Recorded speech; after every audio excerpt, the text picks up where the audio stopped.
sebaiknya hindarilah suatu perbuatan eksresif atau main hakim sendiri.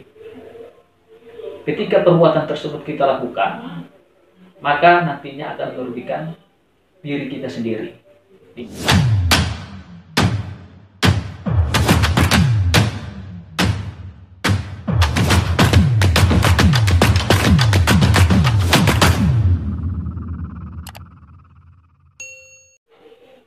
Assalamualaikum warahmatullahi wabarakatuh. Salam sejahtera untuk kita semua.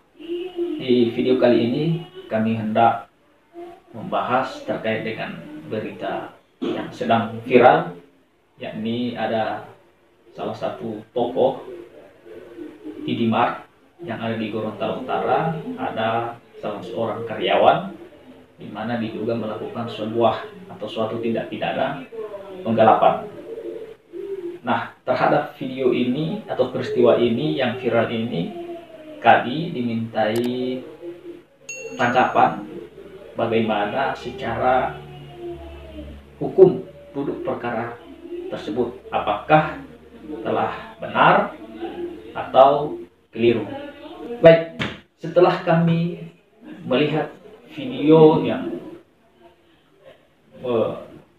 memperlihatkan suatu kejadian yang viral baru-baru ini, yakni di mana ada salah seorang karyawan yang diduga melakukan sebuah atau suatu penggelapan. Pendapat yang kami berikan, yang dapat kami sampaikan, yang pertama terkait dengan video tersebut. Video tersebut itu sebenarnya kalau kami melihat bahwa video tersebut memang sudah benar, namun video tersebut tidak bisa atau tidak perlu di-share atau diekspor ke media sosial baik Facebook maupun WhatsApp.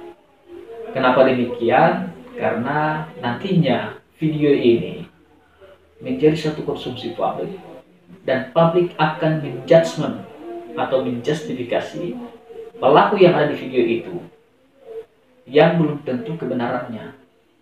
Kenapa kami katakan demikian? Karena di dalam suatu aturan hukum, yakni Kitab Undang-Undang Hukum Acara Pidana atau Undang-Undang Nomor 8 Tahun 1981, jelas menganut asas presumption of innocence, di mana seseorang yang dilakukan penangkapan, penahanan, penuntutan dan dihadapkan di muka sidang pengadilan wajib dianggap tidak bersalah sebelum ada putusan yang mempunyai kekuatan hukum tetap. Ini menurut Kitab Undang-Undang Hukum Acara Pidana. Jadi ada baiknya video itu tidak perlu di-share atau diekspor ke sosial media. Sebaiknya video itu dijadikan sebagai barang bukti untuk melakukan penuntutan terhadap tindak pidana yang dilakukan oleh salah seorang karyawan tersebut. Kemudian kami juga memberikan suatu pendapat terkait dengan isi video, di mana di dalam video itu ada kami melihat pemukulan, entahlah itu dilakukan oleh ownernya atau pihak lain, tapi tindakan tersebut kami sampaikan itu sudah sangat keliru dan salah dalam penempatannya. Kenapa? Karena pemukulan ini tentu akan merugikan pihak yang melakukan pemukulan tersebut. Apabila dilakukan secara sendiri-sendiri atau secara pribadi atau sendirian, itu bisa berujung pada penganiayaan.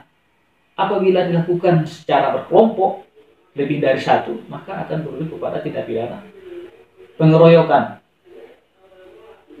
Jadi kami pikir hati-hati di dalam melakukan suatu perbuatan karena untuk membela kepentingan kita, namun tidak bisa difikirkan ke depannya yang kepentingan yang kita bela ini malah akan membuat atau menyusahkan diri kita sendiri. Kemudian di video selanjutnya terkait dengan adanya penggeledahan, didapati sejumlah uang sekitar 200-an juta sekian yang dilakukan oleh beberapa orang Yang menjadi pertanyaan kami, apakah penggeledahan tersebut itu dibenarkan?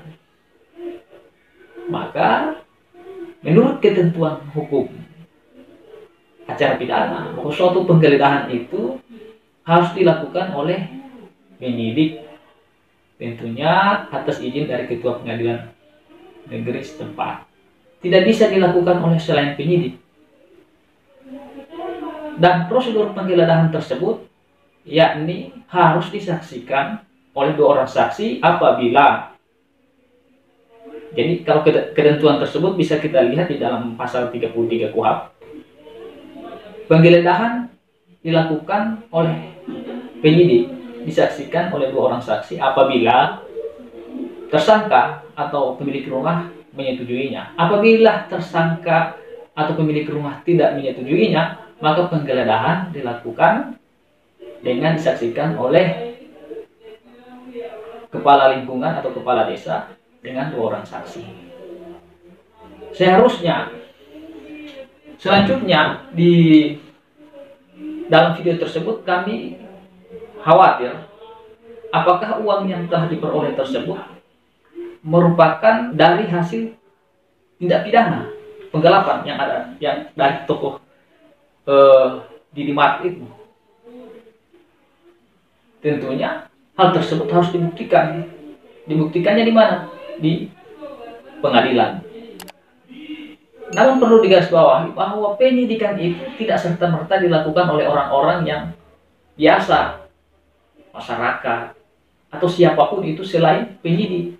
Penyidik pun dalam melakukan penyitaan tentu harus mendapatkan izin dari Ketua Pengadilan Negeri setempat.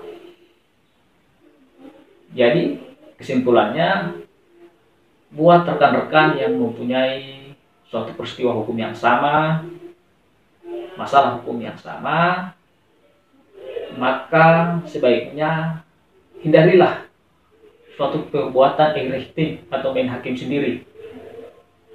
Ketika perbuatan tersebut kita lakukan, maka nantinya akan merugikan diri kita sendiri, di mana diri kita ini mencari suatu kebenaran, malah akan ada tindak pidana lain yang kita tidak inginkan.